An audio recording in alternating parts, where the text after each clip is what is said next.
Thanks, guys, for being up here with me. I actually feel like, thanks, Omar, for setting us up so wonderfully for this discussion. I think a lot of the things that he touched on are going to be thematic in our discussion as well. So I'll just start because I don't know a bunch of you, and you might not know me, because my entire professional career has actually been on the buy side. And it's actually somewhat unusual for buy side and sell side people to hang out and have discussions like these. So I'm hoping that's part of why I'm here and not just because I was free today. So I have been in the space for almost 20 years. Started my career at Avenue A, which became Razorfish. So on and off 10 years at an agency. Built the agency trading desk at Razorfish back in 2008 because I really believed in data-driven marketing. And then 5 years as an analyst, Forrester and AdExchanger, built the research practice at AdExchanger. Who reads AdExchanger? Right on, you all should read AdExchanger. Because they're really writing about the future of all this stuff. And then most recently, I spent 2 years as the CMO of MediaMath, which is a buy-side technology, because I felt like being an analyst too long was slowing down my brain and getting me a little too far away from reality.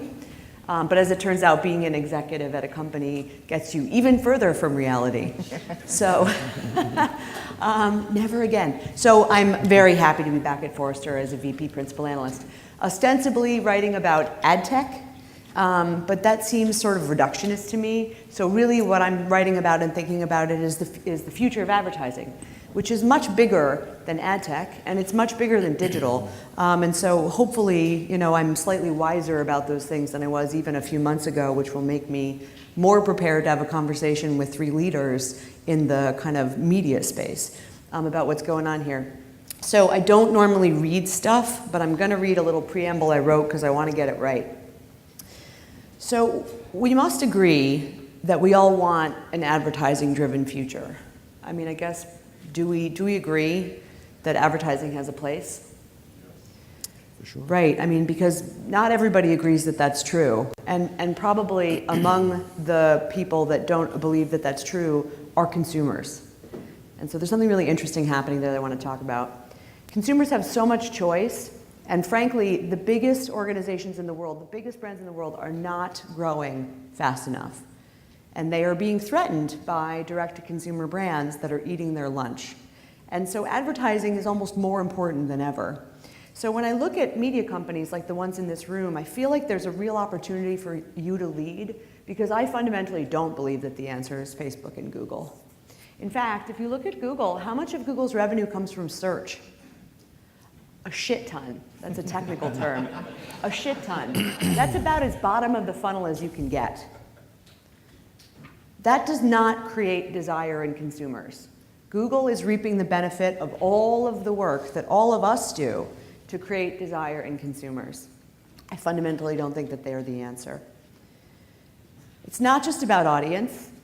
It's not just about digital. And frankly, I don't think it's just about this idea of one-to-one. I think it's really about connecting advertisers and consumers in premium environments where consumers want to spend time and giving them those things that they want in their moment of need. So that's really, that seems to me the only way we can create a long-term healthy ecosystem. So that's my high horse preamble. Cool as setup? Cool, okay. So again, I've spent my entire career on the buy side, so if I seem slightly less familiar with some of the stuff that you guys are talking about, I just am. But I'm hoping that that makes it a more interesting conversation. And that you can educate me as well. So enough about me. Can you just tell these guys a little bit about yourselves? Laura, do you want to go first? Sure. I'm Laura Nelson. I'm with the newly joined Disney ABC television sales team. We're creating a group right now focused on all of the ad technology that we need as a sales organization to install at our company. I'm very excited. We have a new CTO, Mike Napadano, who's with us, who's going to help me in that endeavor, and we're really, honestly, we have a lot of internal work to do just to get even our skill sets, our process, and then technology together to actually offer this type of targeted advertising to our clients, and that's what I'm focused on right now. Kevin? Yeah, Kevin McGurn. I run sales at Vivo. Been at Vivo for about a year, but always in and around the advertising and video space. And yeah, I agree. Omar couldn't have set it up any better. There was a lot of head nodding in the room, which I appreciated. And I think maybe, this panel could dive a little bit deeper, not in just the pure ad side of the opportunity, but the content side of the opportunity. I also felt like some righteous indignation when I was listening to Omar. Like, this isn't fair. Come on, no way. So I want to talk about those things more too. Yeah. Phil? Bill Murray with Scripps Networks Interactive. I've been there for about 4 years. I manage revenue operations, which is pricing and planning, campaign management. It also includes programmatic and ad products. Excited to be here on this panel. It's going to be an interesting discussion. We had a little preview last night. We did. In fact, Laura, Bill, and I kind of found each other, and we basically could have had the panel last night. We just sort of went off for like half an hour over drinks. We'll try to repeat it. It's earlier in the morning. We don't have alcohol. We'll see what happens. But so let's start with the how to make this easier part, and then we'll get into the what are all the challenges part. So this idea of premium as a platform. So it feels like there's a couple things that are implied in there, right? There's the omni-channel nature of it, making things accessible in more ways, and then there's the coming together nature of it. So how did that strike you guys, and how do we make that real? Both of those things, like what is the omni-channel opportunity, and what is the opportunity for companies to work together, publishers to work together to get there? And I'm not one of those like go down the line, so anybody who wants to. We were talking last night, I think beyond sort of working together, we still have a lot of work to do, and obviously companies like Operative will help us in just bringing all of our inventory together and figuring out what the ad experience is. Like internally. Internally, like we have a show and it runs on multiple platforms and different distributors, and what is that experience for each of our consumers? And it varies differently. We can't sell it together. So I think the idea of finding a way to manage an advertiser's reach and frequency across multiple platforms is sort of the big win there, right? There's a lot of technology that'll help us, but ultimately, if I'm a buyer, I want to make sure I'm not inundating a consumer on multiple platforms with my message too much or too little. And I think that's really where we need to focus. And then you can add targeting on top of that. But until you can manage that process, I think you're going to target them with the same ad over and over again. I'm so 100% with you, and I feel like we have a crisis in advertising right now for those reasons. And consumers are just shutting us off or ignoring us or hating us, which seems really bad. So actually, can you talk a little bit, because I think each of you have sort of a different channel mix when it comes to the sort of advertising that you provide. Can you talk about your mix a little bit? Yeah, well, at Disney ABC, we are long form video. We're not really a display. We have some short form video, obviously, around the news space. Even within our own family, we're very different sort of than our brethren at ESPN. So we are much more long form, time shifted viewing. Mm-hmm. And ESPN is very live. Mm-hmm. So even as we think corporately about what our structure is going to look like, our technology, we have different needs.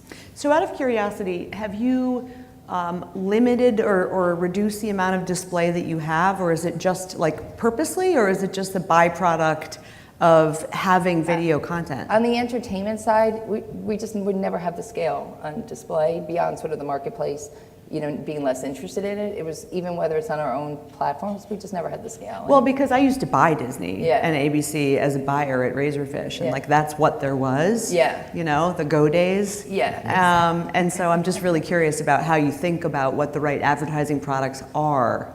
I think we keep talking about it. It's our content, and we want to get advertising in front of our content, and we sell long-form video. Yeah, it's like 90% of your... Yeah, it's probably even 95. News is the one area in which we have a little bit of display, but it's mostly, short-form clips, and late night, obviously, as well, like a show like Right. Kimmel. And do you treat it as, this is TV, and this is digital video, and this is... No, the more we can just sell video across all of our platforms, that's been what we've been doing for the last few years, even when we were individual, whether it was Freeform or ABC, or we've come together. We sell unified video as much as possible. There's obviously, we're still setting it up in different systems, and it's not really a unified So buy. you're manually creating what essentially should be like a seamless buy. And we don't, obviously there's always exceptions with advertisers, but we don't really allow for a lot of exclusions. We don't sell OTT or mobile or desktop differently than we do on the linear side. We try to put it together as much as possible. I want to come back to that, actually.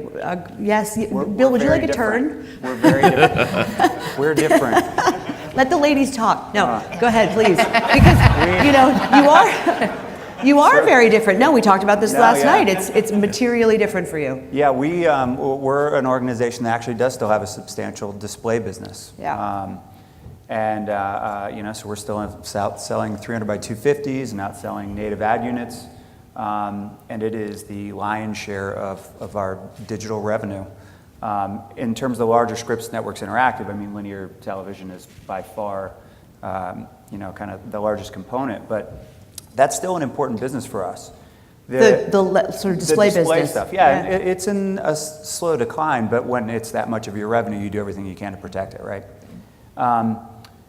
The idea of selling a platform agnostic ad buy has been exciting since I think we all started here. It was an easier problem to solve when it was just digital, because you're like, all right, if I can get on the same ad server, same reporting system, you can effectively be platform agnostic because you hit those reach and frequency goals. The addition of television makes it very complex, right?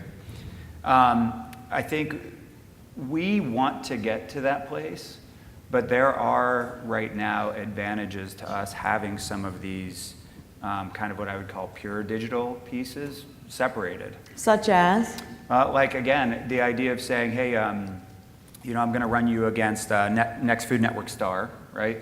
And I'm going to sell you 300 by 250s on recipe pages that have mayonnaise on them. Like, those are very difficult things to put together because the goals of the campaigns are generally very different. One is, I'm going to associate your product with again, I'll use a recipe example, Food Network, a recipe page where it's relevant and we're going to be driving an action, pushing a sale. And the other one is very much more branding focused. I just think we want to move to a place closer to where you are, where we have, we're selling OTT and linear together. But we just have such a diverse, large, probably unnecessarily complex digital offering that right now it's like, hey, maybe we should just keep this aside so we don't distract from, the bigger dollars. Because you over have here. business goals that you have to hit as Scripps, right? Yeah. So it's risky. It is. It's risky to change things. By the way, I just want to say that I want to smash the divide between brand and call to action marketing. Yeah. Because I think that's half the problem that we've created our own problem in digital by making that such a big deal. This arbitrary, divide where a consumer is just a consumer and building brand is enormously important and getting them to convert is enormously important, but it's not as though, two separate people should be talking to the same consumer completely separately. That's right. So I'm just going to throw that out there. Yeah, I mean, I think Kevin, how about for you? It's actually a good panel, whether intentional or not. Good job, Warren. You've got you kind of more pure play TV with no display. You've got kind of a hybrid TV property with a lot of display, and we're just purely digital. We have the kind of the hybrid of power of aggregation and that idea of ubiquitous distribution. Those two opposing forces in content distribution, and we monetize it via advertising. And I think you're absolutely right. 100% advertising monetization. All 100% advertising monetization, yeah. So, and we are decidedly short form, right? So the music video at the top end of the length is probably only 7 minutes and averages around 3.5. So we have huge audiences that accumulate in very short periods of time, watching lots and lots of videos. So it represents a different value proposition to the buyer, certainly, because of the behavior of the user and kind of the nature of the content and the frequency with which that content arrives at our front door and gets distributed. So I mean, it's a great discussion to have. The thing I was going to say, just in response to, is advertising important? Does it matter? And the answer is, of course, because certain types of content does not warrant a paywall, right? The bargain between advertising support and free content distribution is super important to the ecosystem that generates the content in the first place. And I really liked Omar's assertion about reach being a big part of the continuum or really the timeline of great advertising and great market share shift. But always remember, as targeted as you get, for mass marketers, you still have to have reach. So balancing that, balancing those two disciplines, and kind of understanding from a buyer's perspective how you get efficient. No matter how targeted you get, you still have to be targeted to a lot of people to sell products that move the needle in your quarterly business report. So, I love it, and I think you're absolutely right. They're not mutually exclusive, and you will see properties win that can serve both sides of that marketing mix simultaneously, and also transact on a currency that's familiar with the buyers and measure in a way that can be, that you can limit or control your frequency along with maximizing your So reach. we're gonna get to the measurement thing later, so we'll put a pin in that. But who do you run, so who does Vivo run into from a competitive standpoint? Maybe the answer is really obvious, but. Yeah, we're in the premium video space, so we compete with lots of folks in this room. Anybody out there selling pre-roll or mid-roll video and doing it in an upfront basis. But I worked at Hulu for about 7 years. I'd call them a competitor. Yep. The MCNs, I think you can throw in as a competitor, although not with the quality bar of content that exists. We built a network. I was at Fullscreen previous to Vivo, and we built an ad network there, really a content network that was supported by advertising.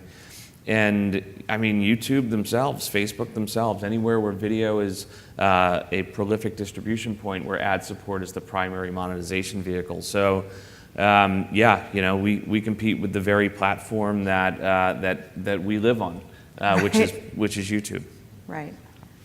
So interesting. Well, I want to have a conversation about what premium means anyway at some point, because I feel like maybe we'll have it now. There's a moment of renaissance that I think maybe needs to happen, in the minds of marketers. And as I said, I think digital's kind of done some damage because we could optimize to things like clicks and measure clicks. We went down this sort of horrifying path of direct response, and we forgot about, kind of environment and how important it is to build brands and brand equity over time, and the value of the halo that comes from a good environment.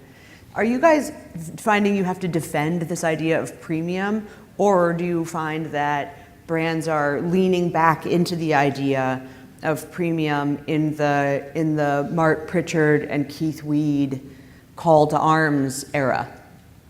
Yeah, I mean, are you guys all familiar with the Pritchard one's really well known, right? He got up on stage and was like, no good, not good enough. And Keith Weed just did the same thing at Unilever. I mean, I think a few years ago we talked about premium. We were just sort of defending sort of the fact that we spent millions of dollars on this great content, and somebody can shoot something and put it on YouTube, right? Yep. I think the conversation is really now about safety and environment, and that's what to me defines premium, particularly. Well, that seems kind of sad, though, right? It's more than, not that you're saying it's only safety, but it's I just that we're at this place. There's been relationships, for many years with advertisers. They understand that we spend money, that we, try to create the best products, and we have great environments. We don't necessarily have to spend a lot of time defending that anymore. I think a few years ago, it was having conversations with agencies trying to prove the value of how much money we spend on the content. Now they're kind of coming back and saying, at least I know what I'm running in and where I'm running. So I feel like we're less defensive. That's good. That's why it feels like a little bit of a renaissance, right? Yeah. It was just swung way toward audience, and we're sort of swinging back to a place of audience in context.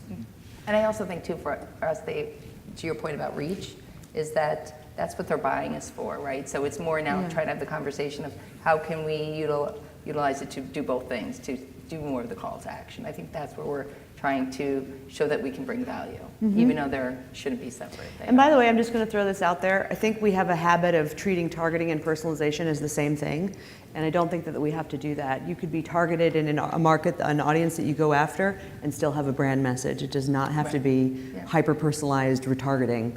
Those are not the same thing. How about for you? I don't think we have to defend. We've never really had to defend our premium environment. Right? I think people feel very comfortable when they're advertising on Food Network or HGTV. I have heard some interesting arguments from competitors about what premium content is, though. And the idea from them is, what is it, like the cost of the camera, Is it, whether the talent is a household name? Ah. And a lot of these people that are producing particularly short form that's distributed socially, they shoot these things for like $1,000 with people you've never heard of, but they're immensely popular. They get 40 million views. Why is that not premium? And that's a challenge for a company like Scripps, who prides themselves on producing this very, advertiser friendly, but also very engaging content. It's an interesting argument, and that is one that we have to have. Is, again, it's not the environment, but the debate about what premium content actually is. It's so funny. It's a little bit like consumers and advertisers don't understand what makes HGTV premium until it disappears. Right. Yeah. And then they're like, but what about the Property Brothers? Yeah, no, I mean, if you think about like a brand, totally. If you think about a brand though, like as well established as the Food Network, right? Tasty pops up. Yeah. And you're like, wait, where did this come from? And how did it grow this popular? So I do wonder, again, you take Food Network away, do the Tasty people care? I hope that they do. I would imagine that they do. I think there's a lot of duplication in our audiences. Right. But it's becoming easier and easier for people to compete in this. I'm curious, space. like who's had to defend premium in this room? Does that come up? It's just me. Just Bill?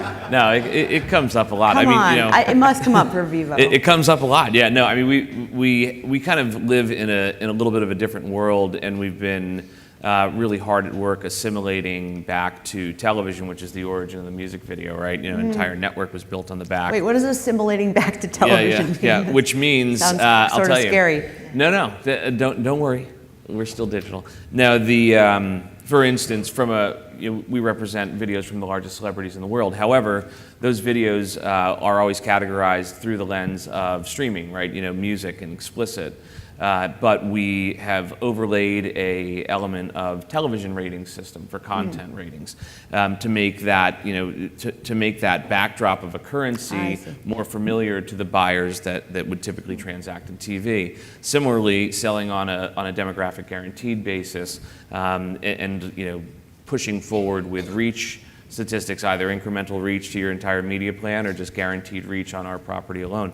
So thinking about the currency that is transacted in, the measurement, and trying to get some uniformity into the marketplace, because honestly, the thing that we're talking about is a debate between environment and content, right? And if you look at the two good examples that we always use, one is Hearts and Science and their negative reach study that they just did with Wharton. They are proving out that in the wrong environment against the wrong content, it doesn't matter how many people you reach, you'll negatively affect your brand. Totally. And then the other one that I kind of say is that if you go too deep down funnel in the targeting space, you'll learn the cautionary tale of the U.S. auto market that went purely in market endemic automotive intenders for so long and starved the top of their funnel and killed their brand for a whole generation. I'm so with you on that. Let's shift a little bit, because what you are fighting against is the drug of simplicity, as Lauren put it, and I love that. So the Googles and Facebooks of the world, really it is about simplicity. It's not just because people like using Facebook and that's where consumers are. I just don't buy that that's the answer. It is about simplicity as much as anything. How do you, as media companies, or you collectively as media companies, make it more simple for buyers to do what they need to do? No one has an answer. It's a hard question. Yeah, I mean, we hopefully leverage solutions like the ones that are being developed here, because today it is a very manual process. While we do operate separate digital and linear organizations, we do sell convergently when the opportunity presents itself, and there's a lot of work done on the back end to make it look pretty, and it's not. It's a challenge. They are operating really very simple, well-established businesses with very complicated algorithms that make everything seem easy. We're managing very complicated products and processes with very kind of simple people-based operations on the back end. That feels backwards. And it does. It does. I think absent of sort of the technology which we need to make this process easier for clients, both for them and for us, what we've actually done at our company, and I think other companies, all the consolidation is another way just to say to your client, we're going to make this easier for you, right? You're not going to talk to 5 different people, you're going to talk to 1. So I think that's sort of like our Band-Aid for right now, or our first step to try to streamline how they can buy and purchase our inventory. And then obviously, I mean, honestly, we have a lot of work to do to make it more simple. So we're just making the point of communication easier for them. All right, but I just want to make sure I got that. So the story that you're telling is one of... The structure in which as all of these media companies are consolidating internally, Yeah. you're trying to make it easier for your clients so you don't have to, there's so many different people calling on you, you're making it easier so that instead of having 4 reps from Disney ABC, you're only going to have 1. Oh, I see. From So a that's not structure even standpoint. that's not even like a technological. You're That's what I'm saying saying, because we organizationally, originally- infrastructurally. Do you think that? Okay, so it was interesting, Bill, because you're not sort of actively selling Converged, right? I mean, you're doing it when it presents itself. You, I think, are actively selling Converged. What needs to come first? Is it organizational change around selling this way, or is it infrastructural readiness to be able to deliver this way? Like I said last night, I don't know. I think it's different for every company. Again, we have a very large portfolio of digital-only products where right now it seems that this kind of level of specialization is proving successful. But I also couldn't answer the question, hey, if you had converged a year ago, would you What would it be in like? the same place? Like, I don't know. Totally. Right now, this seems to be working for us. It is inevitable that we're moving where Laura's talking about. Yeah. I just, that point for us, I just don't know when it is. Okay. It could be next Tuesday. Yeah. It's just when It we could close be with next Discovery. Tuesday. Yeah. But it could be a year from now. I don't know. I think every organization's different. Yeah, and the question And you have to buying answer groups is, yeah, the question you have to answer, which is not an organizational one or a go-to-market strategy, it's in a point of convergence, is the buyer organized to buy in a converged way, right? You What know, a and that's- wonderful segue for my next question. Are the buyers ready to buy in a converged way? No, for real. Like so I want to have a conversation about marketers, and I want to have a conversation about agencies, because those are very different things. So what are you seeing from marketers? Yeah, I mean, No movement, Bill's like, nothing good. I mean, we still have like programmatic Yeah. buyers and direct Yeah. buyers and TV buyers. Like, they haven't even converged the digital side yet in a lot of these Right. agencies. Okay, so that's the agencies. Yeah. So you want to talk about them first? Oy, You know, Sure. agencies. You Yeah, know, no, I think you... enablers or blockers? Discuss. Exactly.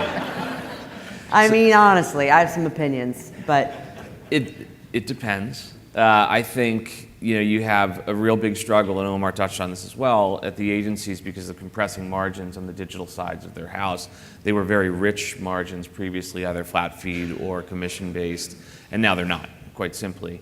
Their convergence is one of investment groups, right? Things that have by necessity come together so fewer people can garner larger pots of money. Yep. And distribute it in a more efficient way. And so from that sense, there is a bit of convergence there. There is a little bit of a more simplified approach for sellers to go in and transact more like it had been in television, where fundamentally 6 people, not 6 businesses, but 6 people really spent about $70 billion a year. that's bananas. It is Yeah. bananas, but it actually works really well. Yeah, 'cause it's super So, we never turn our nose up at that, because it is a marketplace that is understood and easy to approach. And if you have a successful business that solves the problems of reach and frequency and brands, brand safety, if you will, or just premium content, well then great, you have a seat at that table. If you don't, you have to sell to anybody and everyone. You have to sell social, programmatic, video, TV, digital. It's a bit of a shit show. Yeah, okay, right. So let's talk about which table. Sitting at which table? Is it like these centralized investment groups that are driving converged buying? And like, what about the other 99.9% of people that work at agencies? I think, again, since we are primarily on the long-form side, it's the sort of traditional TV buyers. Okay, for you it's the TV buyers. Right, obviously, but then if we start to go to them with the social package or something different, then we have to start to talk to somebody, differently. So we've seen the last few years driving more dollars through the upfront, and obviously within the agencies, they're all fighting to take control of those budgets. Yep. But around long form, it's not perfect, but I feel like that piece is getting better. But then if you want to add any other element to it, it's like, no, then you have to talk to my partner who controls these budgets. So yeah. Yeah, I think one of the things that we've noticed quite a bit is if you look at the leaders of investment at the major holding groups, and then you look at even the leaders of the agencies themselves, they are either fully turned over or mapping their their hiring process to digital buyers, right? Mm-hmm. So these folks that, if you look at the agency profile of what they spend, the mass majority is television or some other traditional means of media, but they are being controlled by digital buyers with a sensibility for both that brand and that conversion. And that you're starting to see mirrored a bit on the television side as well. You look at what Fox did with a guy like Joe Marchese, putting him in charge of a massive television, a broadcast television network, and that is indicative of a lot of the convergence that is to come. And I think that you're starting to have those people with that hybrid background lead both the buy and the sell side. So it does give us hope. I think that's the thing you point to and say, okay, if I'm developing a strategy, I'm going to develop a strategy that maps to that when it eventually happens. And we feel like it's coming faster than maybe some others predict. And P.S., I love the idea of hiring for, for example, the Belinda Smiths of the world, she works at EA. She's amazing. She worked at Pubmatic, right.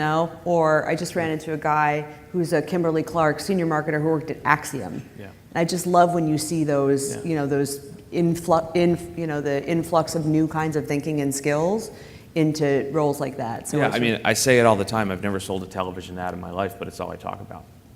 Well, that's good. I like that. That's good. I do think the flip of go that's ahead. interesting as you meet with people at sort of Google and Facebook. They're starting to lean more in some of sort of your traditional linear expertise because that's a space I'm so with you. Yeah, that they don't understand at all. So it's interesting sort of at different places, what are the expertise that are needed, right? Yeah, you're being kind. I would, that's a very euphemistic way of saying I don't think digital people understand brand building at all. It is a bit horrifying, actually. I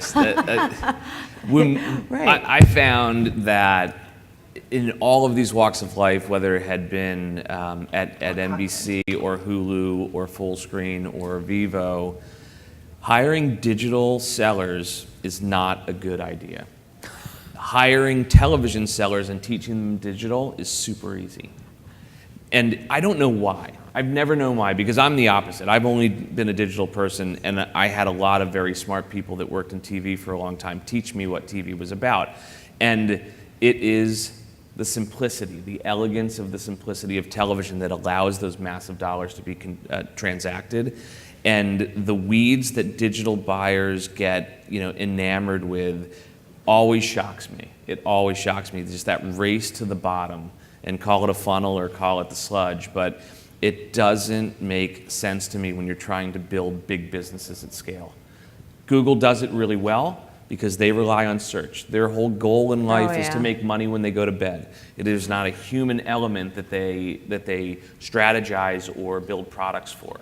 They want it transacted automatically. Therefore, always cordoning off the mass majority of their growth into direct response driven or action-based advertising.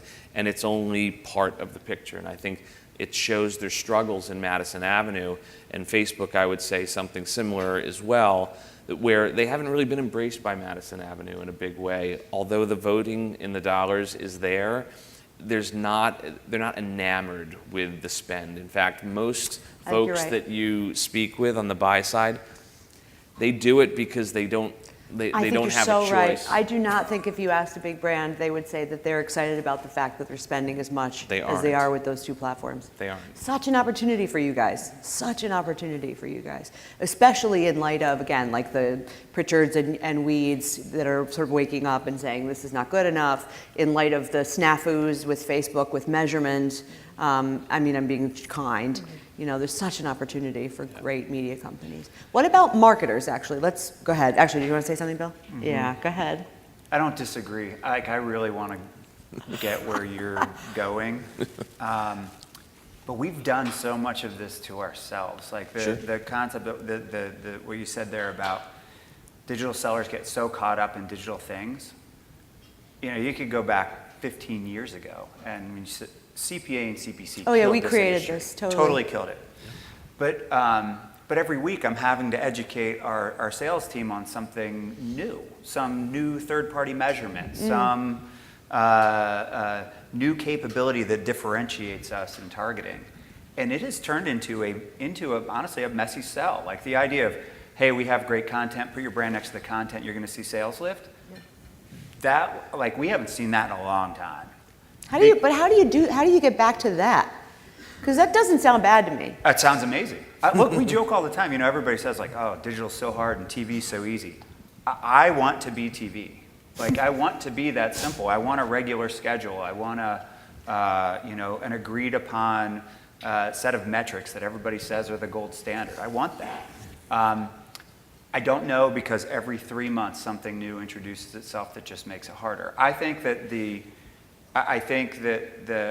one thing I've seen, I guess, is the growth that we're seeing in the OTT platforms, which we consider digital, and I know we had a little discussion about that last night, but the idea of the decline in display, the movement towards video, I'm hoping, like you say, that those TV buyers and sellers are the ones that ideologically lead the way, so that we can get to that place. OTT is the future. Because if digital leads, we're going to end up exactly where we are right now. All right, Yeah. OTT is the future. Like, that is how television will be delivered. Yeah. So how do we bring the right kind of thinking to a burgeoning market that is so undersaturated right now, so underpenetrated? I mean, what's stalling the growth of OTT is not anything to do with advertising, is not anything to do with the content creators themselves. It's a consumer experience issue. Apps and the apps that exist on smart devices and smart TVs are too disparate, right? You know, they're not linked by any commonality of discovery. And if you think about the largest MVPD in the world, or the largest MVPD that has ever existed, it's YouTube. And the thing that they are is the second largest search engine in the world. You can find anything you want, whenever you want it, on YouTube, because the search is the thing that gets discovery going, and the recommendation is what keeps the engagement moving as well.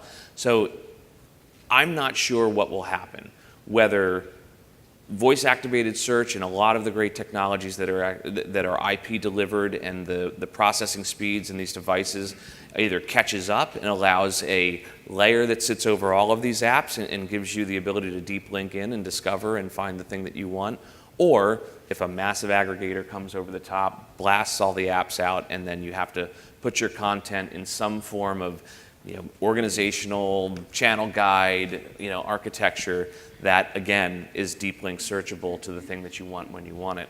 It could be either one, it could be both, but I think whoever figures that out first will have the largest ad opportunity on their hands, because in the traditional MVPD model, you know, again, kind of going back to simplicity, the primary content providers will sell the mass majority of their inventory, but those little local pieces, as you know, and historically that would drop down the bottom, if you could aggregate those today across every app, every OEM, every distributor, whether it be OTT, and put digital in that mix as well, you would be a very, very wealthy company because of the amount of inventory and reach that you would represent with a digital underpinning of targetability. That's why Lauren wants premium as platform, this idea of right. you know, coming together. So what didn't we Could talk be about? Operative that does it. Ooh. What do you think? Stop talking over there and listen. Did you hear what he just said? Yeah. Hot He coffee. basically just said it could be operative. Yeah, 2 thumbs up from Lauren. Who is going to win the Best Dressed conference, I think, the Best Dressed. Very, very snappy. Shouldn't have worn that awesome suit then. What didn't we talk about that we wanted to before I let you guys go? We didn't talk about measurement. I don't know that we want to. Do we want? No. Measurement sucks. Yeah, exactly. We talked about it a little. I mean, we talked about it a tiny bit. Do we want to talk about it? Sure. What do we do? Measurement companies Omar set are- us up, right? Like he knows Yeah. that it's an issue, Yeah. and he doesn't work in the ad business. You know it's an issue because you live it every day, and it's painful and terrible. I mean, any good movement there? What can you guys do? Is this a coming together moment? They're getting a little worse. Not a lot worse, but they got a lot worse before, and now they're just getting a little bit more worse than a lot worse. Who's they? Nielsen and ComScore. ComScore's like, but Nielsen is, for us, we have to go there, right? Because it's part of that validation, part of that assimilation. We go to Nielsen. And Nielsen does a fair job. You know, their methodology is solid and their technology is crap. So, you know, you have to live, you know, with that in some way, shape, or form so you can have a currency and a measurement methodology to transact on. But I mean, you talk to the folks that run television networks and they're like, ugh, you know, it's such a disaster to try to get any element of plausibility in their reach numbers, you know, when the sample size of what they're measuring is so small and it's like completely unstable. I love the story that came out where someone in a Nielsen market in Boston like went fishing one day and their 18 to 34 went through the toilet. You know, it's just like, and that happens all the time. It happens all the time. In digital, it's actually quite fine. You know, their DAR product and their DCR product is based on Facebook, right? And you know, you run a 10 million impression campaign and 6 million of those impressions are in sample. That's great. Yeah. I just think for us, as we look at sort of the value of our content and we're not really capturing the full audience, you know, we still have people internally that still look at just like a live number. And it's like, just to even get our internal team to start to think about how do you look at sort of the long tail of the actual viewing per episode is a struggle internally, because people still want to look at something either that, you know, within a 7-day period. And, you know, we need to look at things like an episode ran January 1st, there's audience for that episode and value for the whole year. So we can't even think about getting that value in the marketplace if even internally people So it's can't internal assume. education. Yeah, Yeah. a lot. Yeah. And that's where sometimes people are still too stuck in sort of their linear world, right? Like there's, Yeah. you know, the traditional TV, and they understand something's happening in digital, but, or if I'm creating the content, then you see these huge spikes, but they don't understand that we can't charge against some of those numbers. Yeah. So then there's just a lot of that internal, I think, education. We need more like digital plus TV conferences. Like make the digital buyers and the TV buyers sit at the same table and just figure shit out. Because they speak different languages, Yeah, right? for sure. Which doesn't help you guys any. Yeah. I think we're out of time. Are we out of time? I have no idea. Rachel? Minute? Do you guys have questions? Anyone? We were so good. Yeah. No one has questions. Remember the awards. Oh, there's a best question award. Fine, we were so good that there's nothing. Parting wisdom, I don't want to end on a bummer note. Measurement is a bummer. Do you have like, No, despite my probably seeming to be negative, I am optimistic about People might put their hands up. about where the I just you know I'm going to tell them yeah, what the- I get nervous. I want to make sure that we get this right, because this Yeah. is a very important time in our industry, I and agree. yeah, we didn't, you know, 15 years ago. So I wanna- And truly, like consumer attention is at stake. yeah. And that is really important when we're talking about advertising. Because there are definitely people that are training consumers to believe that ads are not important Oh, anymore. yeah. And Or that ads are bad. bad, yeah, totally. Oof, and that's so it's bad. important for us Hey, to get this right. Joanna, I think we have a question. Do we have a What? mic? Yeah, there was someone with a microphone right here. Thank you, sir. Right behind you. Use the microphone so people can hear. A lot what of we're saying. pressure, better be a good one.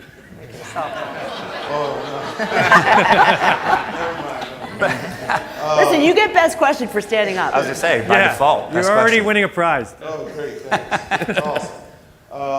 One thing, my name is Jason Ryan. I work at TV One. We are a cable network.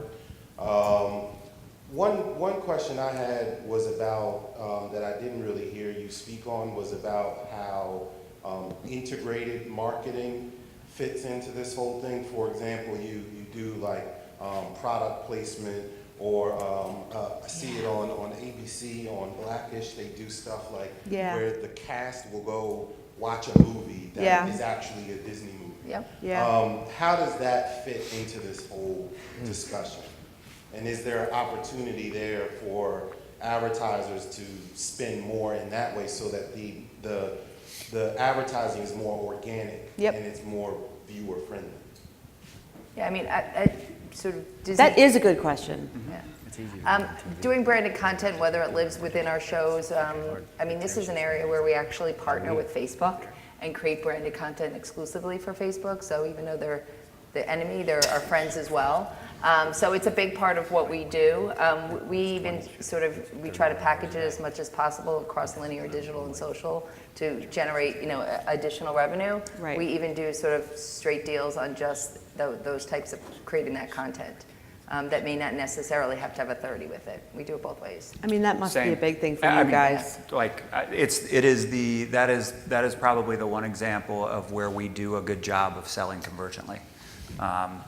Because the different channels they all lend themselves well to that experience. Yeah. Now imagine, that's the thing, now imagine if we made the more standardized stuff that we sell easier and less manual and less painful, so that you could orient more of your people around creating those more kind of custom, because that sounds like a heavier lift for people to do, right? Like a much heavier lift. So why don't we, if we can make the other stuff easier, you can create more opportunity for that kind of stuff. Yeah, I mean, the conventional wisdom on integrations is that there's a gate where you have to get a certain spend or a certain number of units that are clearing the bar to afford both the seller and the buyer Right. some level of efficiency in getting that integration put into play. But imagine if, right, if the But other imagine stuff if was you could do it, easier yeah. and more profitable. Yeah, they have the potential to be profitable, although many times they are net neutral, and they have a very hard time today scaling. It's not a very scalable product to integrate things. No, right, but maybe that doesn't matter if it's. It may not. Yeah. Okay, I think we are actually totally out of time. Thumbs up from Lauren means we're out of time. Thank you very much, all three of you. Thank you.